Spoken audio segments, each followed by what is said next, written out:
ये कहानी रवि नाम के एक क्रिमिनल के साथ हुई एक रियल स्टोरी पर बेस्ड है। आंध्र प्रदेश में रहने वाला 34 साल का एक हट्टा कट्टा आदमी रवि नायडू बड़े बड़े बिल्डरों के कहने पर छोटे छोटे लोगों के घर पर कब्जा करने का काम करता था। ना वो किसी गैंग का हिस्सा था और ना ही किसी से दुश्मनी रखता था। सुबह उठना, अपनी पुरानी मोटरसाइकिल स्टार्ट करना और डायरी में लिखे नाम के पीछे निकल जाना, यही थी उसकी जिंदगी। उस दिन शाम को जब वो अपनी डायरी देख रहा था तो उसको एक कंस्ट्रक्शन कंपनी से मैसेज आया। ये मैसेज एक बहुत बड़े बिल्डर का था जिसे पास के एक छोटे से शहर के सबसे बड़े राजमहल पर कब्जा करना था। वो बिल्डर इस काम के लिए मुंह मांगी कीमत दे सकता था। रवि को लगा कि उसके लिए ये एक लॉटरी जैसा है और अगर उसने वो राजा महल खाली करवा दिया तो उसे फिर से ये छोटे छोटे कब्जे का काम करने की कोई जरूरत नहीं होगी। पर राजा महल का नाम पढ़ते ही उसके दिमाग में शहर की पुरानी बातें याद आईं। राजा महल शहर के बाहर जंगलों के बीच बना शहर के राजा साहब का एक बहुत ही शानदार पैलेस था जो उनकी मौत के बाद कई सालों से वीरान था। लोग कहते हैं कि उस महल का असली राजा बहुत बुरी तरह मारा गया और आज भी उसकी आत्मा वहां अपने बदले के लिए भटक रही है। कई लोगों ने उस महल पर कब्जा करना चाहा पर कोई भी वहां आज तक रात में रुक नहीं पाया है। रवि ने खुद से कहा कि यह सब अफवाह है और उसे यह काम करना ही चाहिए।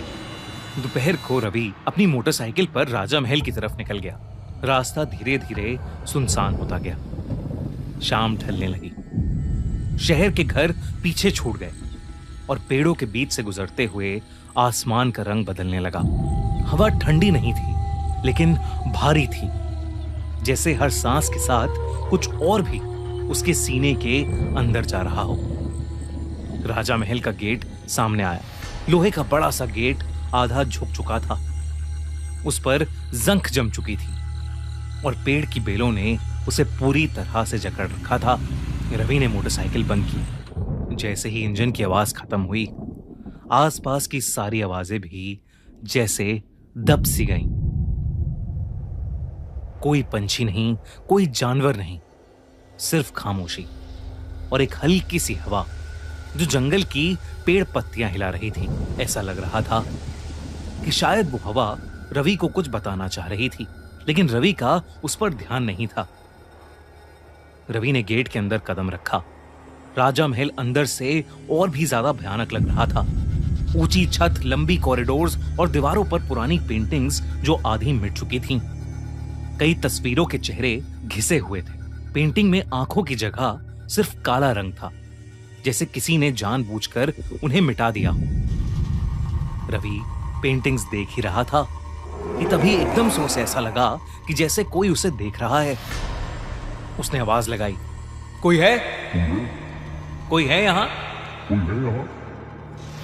उसकी आवाज कॉरिडोर में घूमकर वापस आई, लेकिन वो आवाज बिल्कुल वैसी नहीं थी जैसे उसने बोली थी। वो थोड़ी धीमी थी, थोड़ी भारी, जैसे किसी और के गले से निकलकर लौट रही हो।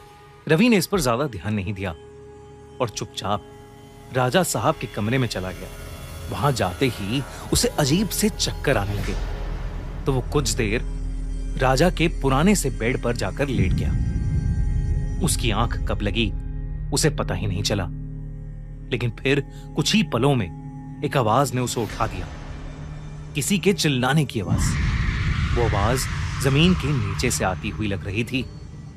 शब्द साफ नहीं थे, लेकिन उनमें एक भूख थी, एक गुस्सा था और कुछ ऐसा था जो बहुत पुराना था। रवि के सीने में एक अजीब सी घबराहट भरने लगी। वो धीरे धीरे आगे बढ़ा और एक कमरे के सामने आकर रुक गया। दरवाजा आधा खुला था। अंदर खून में लिपटी जंजीरें पड़ी थीं और उन्हीं के पास एक दिया जल रहा था। दिए की लौ बिल्कुल सीधी थी, जबकि कमरे में हवा का कोई झोंका नहीं था। रवि ने जैसे ही कमरे के अंदर कदम रखा, वो दिया बुझ गया। अंधेरा इतना घना हो गया कि रवि को कुछ नजर नहीं आ रहा था। उस पल रवि को पहली बार लगा कि शायद यहां आकर उससे एक बहुत बड़ी गलती हो गई है। कुछ ही पलों में फिर एक आवाज आई। रवि के कान के बिल्कुल पास किसी ने कहा, तू कब्जा करने आया है। रवि ने पीछे मुड़ना चाहा, लेकिन उसके पैर जैसे जम गए थे। उसकी सांसें तेज हो गईं और दिल जोर जोर से धड़कने लगा। अंधेरे में धीरे धीरे एक अजीब सी चीज उभरी। वो आदमी जैसी थी, लेकिन पूरी तरह नहीं। उसका शरीर काले धुएं जैसा लग रहा था। चेहरे पर आंखों की जगह सिर्फ गहरी खाली जगह थी। उस आदमी के हाथ में एक पुराना यंत्र था, जिसमें सूखे बाल और छोटी छोटी हड्डियां बंधी हुई थीं। फिर उस आदमी की परछाई से एक हंसी की आवाज आई, बहुत धीमी सी हंसी। धीरे धीरे वो धुआं उस आदमी की परछाई एक भयानक तांत्रिक में बदल गई। उस तांत्रिक ने कहा कि वो भी कभी कर्ज में था। उसने बताया कि इस महल के राजा ने उससे उसका हिसाब देने को कहा था। राजा ने उसे काले तंत्र, बलि और खून के कामों के लिए राज्य से निकाल दिया था। और फिर अचानक से वो कमरा बदलने लगा। रवि ने देखा कि राजा महल अपने पुराने रूप में आ गया था। दीवारों पर रोशनी थी, सामने एक राजा खड़ा था, लेकिन जंजीरों में जकड़ा हुआ। वो शांत था, लेकिन उसकी आंखों में सख्ती थी। उसके सामने वही तांत्रिक खड़ा था, जिसका चेहरा गुस्से और नफरत से भरा हुआ था। तांत्रिक ने अपनी काली शक्तियों का इस्तेमाल किया। मंत्रों की आवाज गूंजी। राजा को चारों ओर से काले सायों ने घेर लिया और राजा साहब को मार दिया गया। खून जमीन पर गिरा, बलि पूरी हुई। ये सब देखकर रवि का गला चीख से भर गया। तांत्रिक की फिर आवाज आई और उसने कहा, अब रवि की बारी है। तभी रवि की सांसें भारी होने लगीं और उसके सीने में एक अजीब सा दर्द होने लगा। अचानक रवि जमीन से नीचे उठ गया, जैसे वो हवा में तैर रहा हो। उसकी आंखें सफेद पड़ने लगीं और उसे ऐसा लगा कि जैसे कोई उसकी आत्मा उसके शरीर से बाहर खींच रहा है। और तभी एक और आवाज आई। वो आवाज भारी थी, लेकिन शांत थी। राजा साहब की आत्मा रवि के सामने थी। उसका चेहरा खूनी नहीं था, उसमें सिर्फ दुख और कर्तव्य था। राजा ने कहा कि इस घर में और खून नहीं होगा। तांत्रिक चीखा और बोला कि रवि अब उसका शिकार है। तभी अचानक राजा की आकृति बड़ी होती चली गई और तांत्रिक के मंत्रों की आवाज टूटने लगी। दीवारें कांप उठी, अंधेरा जैसे चीखने लगा। तांत्रिक धीरे धीरे घूमने लगा, जैसे उसे कोई जबरदस्ती खींच रहा हो। रवि जमीन पर गिर गया। उस राजा का साया ठीक उसके सामने था। वो साया अब बहुत ज्यादा डरावना लग रहा था। चेहरे पर जैसे हजारों चोटें थीं और आंखें जो अंधेरे जैसी काली पड़ी थीं, खाल जैसे पूरी गल चुकी हो, इतनी कि राजा साहब के शरीर की हड्डियां दिख रही थीं। रवि ने घबराते हुए बोला, राजा साहब, मुझे छोड़ दो राजा साहब। तभी अचानक से उस राजा का साया गुस्से में रवि पर चिल्लाया और उसे वो राजा महल हमेशा हमेशा के लिए छोड़ने के लिए कहा। रवि इतना घबरा गया कि वो बेहोश ही पड़ गया। जब उसकी आंख खुली, सुबह हो चुकी थी।